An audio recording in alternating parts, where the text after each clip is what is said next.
જે રીતે આપણે અહીં આગળથી ઉલ્લેખ કર્યો કે આ વખતની જે પોલિસી હતી એ તમામ પોલિસી કરતાં અલગ હતી, વિશેષ હતી, કારણ કે ઇન્ટરેસ્ટ રેટ ચેન્જ કરતાં વધારે જે ભાર આપવામાં આવ્યો હતો એ કેપિટલ ફ્લોઝ વિશે રહ્યો છે. આખી પોલિસી કેપિટલ ફ્લોઝ વિશે રહી છે.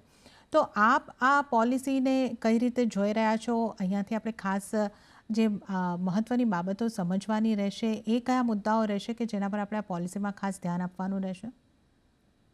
હા, તો તમે એકચ્યુઅલી જે રાઇટલી સમ અપ કર્યું છે, આ પોલિસીમાં છે ને એકચ્યુઅલી માર્કેટ્સ બે કેપિટલ માર્કેટ સ્પેસિફિકલી કે આપણે શું થઈ ગયું છે, ક્રૂડ પ્રાઇસીસ બહુ વધી ગઈ છે અને જ્યારથી મિડલ ઈસ્ટ કોન્ફ્લિક્ટ ચાલુ થયું છે, ત્યારથી એકચ્યુઅલી ક્રૂડ પ્રાઇસીસ જે $60-70 પર ટ્રેડ થતી હતી, તે $110-115 સુધી ઉપર ગયેલી અને આજે પણ $90 અબાઉ પર છે.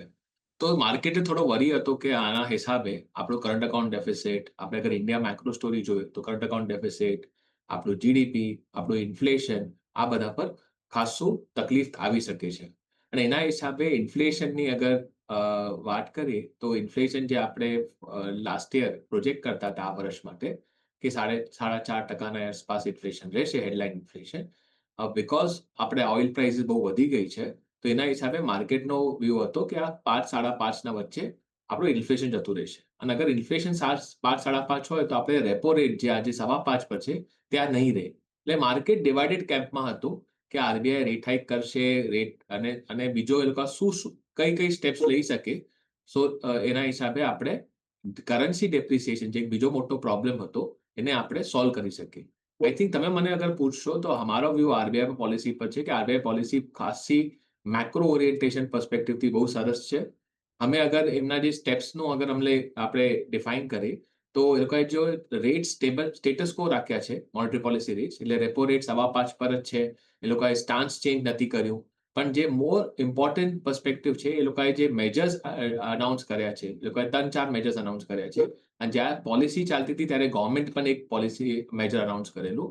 તો પહેલી એ લોકોની જો મેજર છે એક એફસીઆઈના ડિપોઝિટ પર છે, જે એપ્રોક્સિમેટલી અમારા હિસાબે 30-35 બિલિયન કે 30-40 બિલિયનનો મિનિમમ ફ્લો લાવી શકે ઇન્ડિયામાં સપ્ટેમ્બર 2026 સુધી. એ લોકોએ શું કર્યું છે, જેમ 2013માં એફસીઆઈના ડિપોઝિટ ફેસિલિટી ચાલુ કરેલી, જ્યાં એ લોકોએ સોપ રેટ પ્લસ 300 બેસિસ પર એક સ્પેસિફિક રેટ આપી દીધેલો. અહીંયા એ લોકોએ એકચ્યુઅલી જે એન્ટાયર હેજિંગ કોસ્ટ છે એ ઇન્વેસ્ટર્સને બેનિફિટ આપ્યો છે.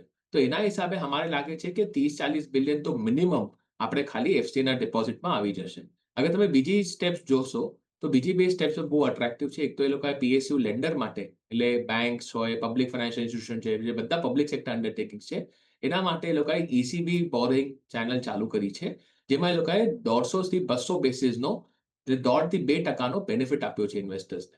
તો અમારા પર્સપેક્ટિવ એ છે આ બંને સ્ટેપ્સ પુટ ટુગેધર ઇટસેલ્ફ 50-60 બિલિયનનો ડોલર ફ્લો ઇન્ડિયામાં લઈ આવી શકે.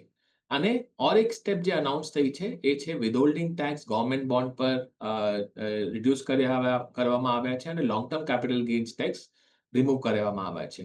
આ બંને સ્ટેપ અમારા હિસાબે ફર્સ્ટ ઓફ ઓલ એફઆઈ ઇન્વેસ્ટર્સને અટ્રેક્ટ કરવા માટે છે.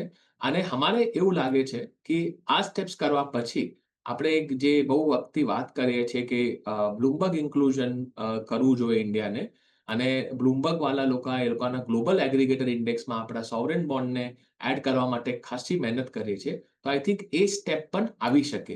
અગર એ સ્ટેપ આવી ગઈ સપ્ટેમ્બર ઓક્ટોબરમાં, તો અમારા હિસાબે આનાથી વધારે 50-60 બિલિયન જે મેં તમારે એક્સપ્લેન કર્યા એના પ્લસ 20-30 બિલિયન ઓર માર્કેટમાં ડોલર ફ્લોઝ આવી જશે. તો all put together all steps જે બધા આરબીઆઈ અને ગવર્મેન્ટે લીધી છે સાથે કોઓર્ડિનેટેડ એફર્ટમાં, અમારા હિસાબે 60-80 બિલિયનના ફ્લોઝ ઇન્ડિયામાં આવી શકે. અને આ કેમ ઇમ્પોર્ટન્ટ છે?